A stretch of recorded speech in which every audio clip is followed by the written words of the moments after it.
Graffiti is art.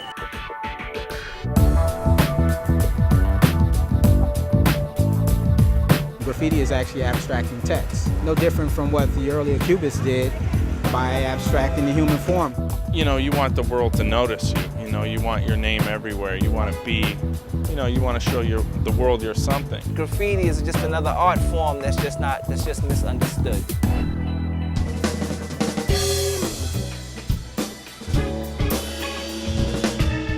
I remember Welcome Back Kotter being one of my first influences. I hear the music playing in the background and I go run to the TV just to watch the trains roll by and then not watch the show and then get back to drawing. I think it came from like my mom taking me on the subways from Yonkers down to Manhattan and just riding the trains and seeing all the tags. I remember my dad used to take me down to Cubs games on my birthday, and we'd take the train down. I'd be glued to the windows, checking out all the graffiti off the train line. To most graffiti writers, the trains was that way of expression. It was a moving canvas, actually.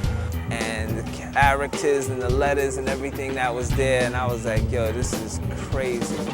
You know, whose name was up, how'd they do it, how'd they get up there, and I was like fascinated. Who's doing this? I want to be a part of this. How can I do this? And not only did they have something to say, they did it with style. Just walk off into the train yards with a can and put my name up. All I wanted to put my name everywhere. From that point on, I was like, yo, I'm going to do this. Not only am I going to do this, I'm going to do this for life.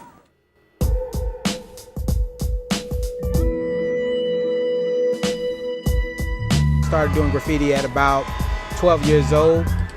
Ended up in the subway about 14 years of age. It's called subway bombing. It actually started here in New York. The experience of sneaking out every night and running around, painting on trains, you know, running the train tracks, the danger. I used to go over to the art building in my school. I used to just do pieces all in the hallways and just bomb the whole school up.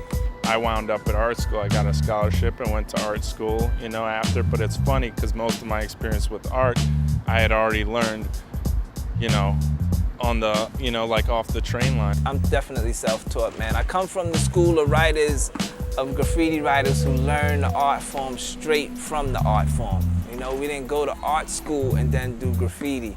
We did graffiti first. That's where we became graffiti artists. We were writers. As far as schooling, I never went to school. I was a professional animator. Pretty much got into that, not from schooling, by showing my sketchbook, which was my graffiti. Professors was like, yo, either you take an art class or, you know, there'd be some other repercussions. So I was like, all right, I'll take a class. But I've done every aspect of it, from the vandalism, the illegal work, on into now the permission stuff. I'm kind of old now, so it's hard to run from the police, and it'll be hard to explain to my kids. Later, you know, you get in trouble enough, and you know, you start realizing the artistic possibilities. Well, the mural I did for Nicorette was originally they came to me with a concept that they wanted to show a mural based upon anti-smoking or the prevention of smoking, and also get across the idea of small changes in the same time. I was thinking about doing something direct for Nicorette, like the steps to, you know, recovering from smoking, to something like I said, less obvious, which was just changes in artwork and how everything changes. Everything moves forward. Time moves forward. It never stands still. So where are you going to be in the future? You know, it's completely up to you. A lot of times people have a fear when it comes to change. They don't want to make any change in their life. They're comfortable with where they are, even though it's not a good situation. Possibility to change your destiny and your life and the future for everyone else. I was like, okay, changes. I was like, first thing, I like the word change, so I'm gonna incorporate the word change in the mural really, really big. Developing the whole concept for the wall is a thought process, just like when you want to change your life, and that's what the woman represents on the side over here. She's like that beautiful change. So this A is like the centerpiece, and it symbolizes that whole transformation going on, like the awakeness in their eyes are clear, they can see the change. And the end of the transformation is the face that's at the end and the arrows that pointing upward. While the shades of green in the middle are like refreshing, and they're like also incorporated in the Nicorette logo. So I wanted to include that in the mural as well. So it's just about beautiful change, man, embracing change without being fearful. In a city that can get real gray, and one of my biggest things is color. Color is one of the best ways to give to people. If first concept out, you know, like what do you want to get across, and then you figure out the elements that'll portray that concept and be understandable. Showing a marathon runner, you know, finishing a race and winning is personal achievement and fulfilling that sort of a dream. And the books, it's just education. Pieces on change, the best thing I thought of change is evolution. The first one is the Mona Lisa, the next one is kind of like my take of a Jackson Pollock. Then the other one is a sculpture, kind of an abstract sculpture.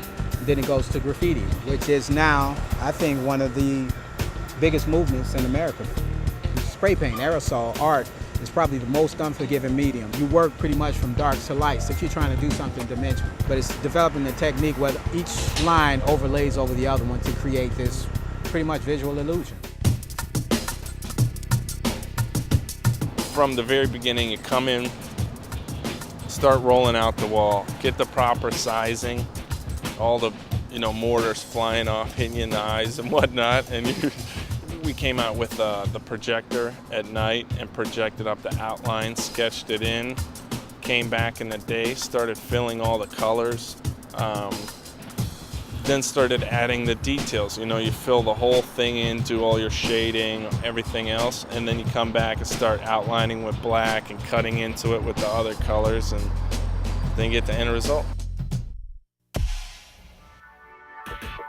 You know, we all have our form of addiction, but cigarettes are definitely an addiction that's like killing our community, man. So it's definitely good that we're having the opportunity to like raise the awareness through a different process, through like this whole mural process, you know what I mean? Because this community gets blessed with murals, fortunately.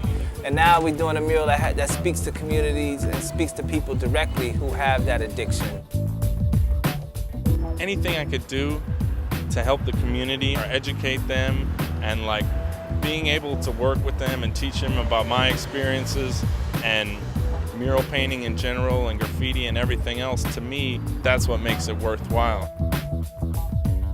To catch a smile from everybody around here, the majority of the people, good feedback is just a good thing. It definitely made more than my day, you know? It's a lifetime. I wish I could have documented the people more so than the mural. You know something? I think that the fact that it's done with spray paint and it's done by a graffiti writer, they can relate to it more than anything. You know what I mean? Graffiti is an art form that's alive and well in the street. You see graffiti everywhere. Everywhere you go, all the time you see it. You don't have to go to a museum. So they can relate to it. It speaks their language. So yeah, they connect with it, no doubt. This is a positive message. This is definitely one of the best commissions that I've actually done. Feels good, man. It always feels good if you connected with the people. Make a positive impact, you know, and connect with people in that way is phenomenal.